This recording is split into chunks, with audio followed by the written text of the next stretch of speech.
Hello, good morning. How are you guys? Oi, pessoal, bom dia. Tudo bem com vocês? Espero que todos estejam bem. Aqui quem fala é o professor Aislan, do Centro Educacional Paideia.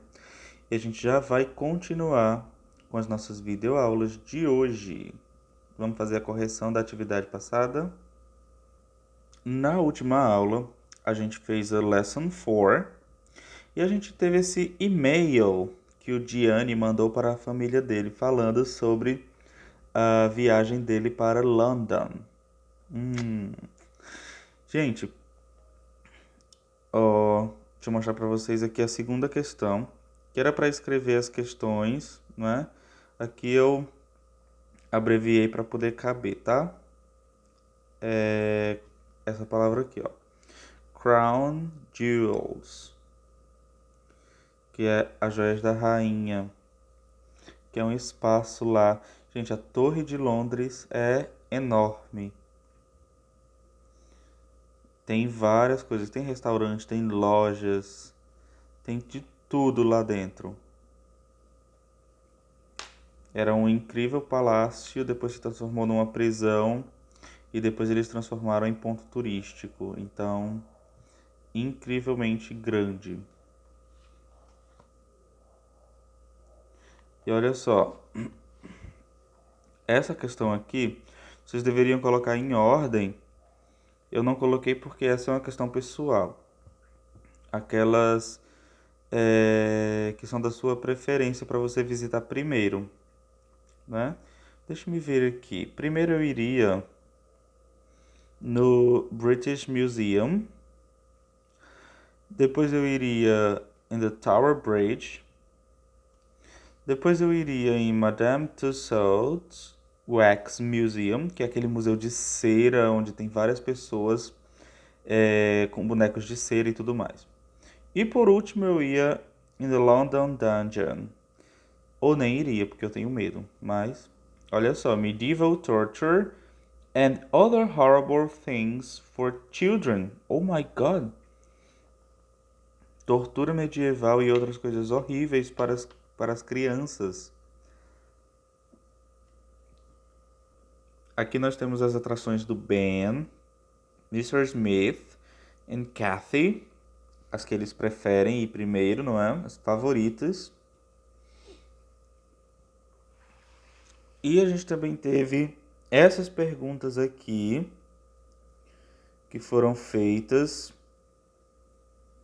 a partir dessas respostas, tá bom? Confiram as respostas de vocês. A gente está trabalhando bastante com o Simple Past, utilizando o auxiliar. Então, primeiro a gente tem as palavras aqui que a gente usa para fazer as perguntas. When, who, what, when, did, aliás. E depois a gente tem o auxiliar did, tá bom? Esse auxiliar did, ele é justamente o que vai nos dizer que essa frase está no Simple Past. Esse é o auxiliar do Simple Past. Nesse caso, quando a gente usa o auxiliar, já que ele já está sinalizando que a frase está no passado, o verbo principal, found, start, kill, do, become, não precisam estar no passado, eles podem estar na forma normal deles, tá bom? Eles só ficam com o ed no final, ou eles só ficam com a forma deles de verbo irregular quando a gente não está utilizando o did, ou seja, na forma afirmativa. Quando a gente está utilizando tanto na forma interrogativa como na forma negativa, a gente acrescenta o not, aqui, didn't, e o verbo fica na forma normal dele, see, ao invés de saw, porque see é um verbo irregular. Então, no passado, a forma dele é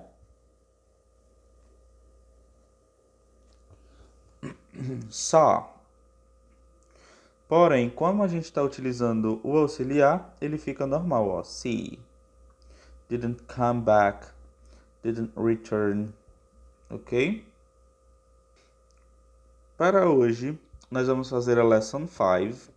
E essa é uma atividade de leitura. Tan, tan, tan, tan. Mas não se preocupem, porque esse texto é super interessante, sobre o John Lennon, a legend. Já ouviram falar do John Lennon? Gente, ele é incrível. Nossa, ele foi um dos Beatles. Aqui nós temos uma música do John Lennon, olha só.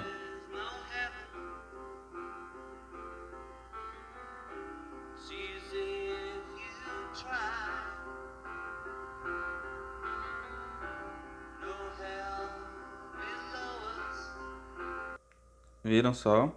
Gente, ele foi incrível, tá? Vocês vão ler esse texto quantas vezes forem necessárias, procurando por essas informações aqui, olha só. Primeiro a gente vai fazer uma ficha sobre o John Lennon, tá bom? A data em que ele nasceu, born. Born quer dizer o nascimento, tá? Então aqui primeiro, ó, a data. Depois, place, que é o lugar. Vocês vão encontrar a data e o lugar onde ele nasceu. Depois, onde ele se casou, married, the first time, a primeira vez, ok? Aí vocês vão colocar com quem ele casou a primeira vez, tá bom? Depois, a data desse casamento e child quer dizer criança ou filho. Quem foi o filho que nasceu desse primeiro casamento? Depois, married second time to. Ele se casou a segunda vez com quem? Então vocês colocam aqui a pessoa com quem ele se casou a segunda vez. Do mesmo jeito, a data do casamento e quem foi que nasceu dessa união, tá? Child, o filho deles. Depois, died. Died quer dizer o contrário de born. Foi quando ele morreu, tá bom? Vocês colocam a data de que ele morreu e o lugar onde ele morreu. E depois, activities, as atividades que ele realizou. Tudo isso vocês vão encontrar aqui no texto. Eu não vou traduzir o texto porque essa é uma atividade de leitura. É importante que vocês busquem no texto por essas respostas, tá bom? Então leiam mais de uma vez, com atenção. Esse é um exercício bem necessário, ok? Depois, aqui na 3, olha só. Answer these questions. How old was John when his children were born? Quantos anos o John tinha quando os filhos dele nasceram? Vocês vão colocar aqui nesses espaços a idade que eles tinham. Talvez essa informação não tenha aqui no texto assim de cara, mas tem dizendo o ano que o filho deles nasceram, que os filhos dele nasceram, e vem dizendo o ano que ele nasceu. Então a gente pode calcular a idade dele. What was the Beatles' previous name? Qual era o nome provisório dos Beatles antes de se chamarem Beatles? How many movies did John make without Paul, George and Ringo? Esses são os outros Beatles. Paul McCartney, George and Ringo Starr. Então, quantos filmes o John fez sem eles, tá bom? Name one hit record John made without the Beatles. Deu nome de algum sucesso, uma gravação que ele fez sem os Beatles, tá bom? What was the name of John's final album? Qual foi o nome do último álbum do John? How old was John when he died? Quantos anos ele tinha quando morreu? Do mesmo jeito, aquele negócio lá de calcular a data, tá? How long ago did he die? E há quanto tempo ele morreu? Do mesmo jeito, tem que calcular com os dias de hoje e o ano em que ele morreu, tá? Tã. Por último, find other words in the text which are similar to words in Portuguese. A gente vai procurar por cognates, tá bom? Palavras que se parecem tanto em português como em inglês, tá bom? E vocês vão separar aqui por categorias: os adjetivos, os substantivos, os verbos e os advérbios no final, tá bom? Vocês vão procurar palavras, ó, aqui já tem exemplos, ó. Artistic se parece bastante com artístico, não é? E eles realmente são similares. Legend não é uma legenda, é uma lenda, tá bom? Continued é continuado. Especially é especialmente, tá? Então vocês vão procurar por outras palavras que se parecem, tanto em português como em inglês, e colocar elas cada uma em sua categoria, tá? Só procurar aqui no texto. Por hoje é isso. Bye bye. See you and I miss you. Tchau, gente. Saudades.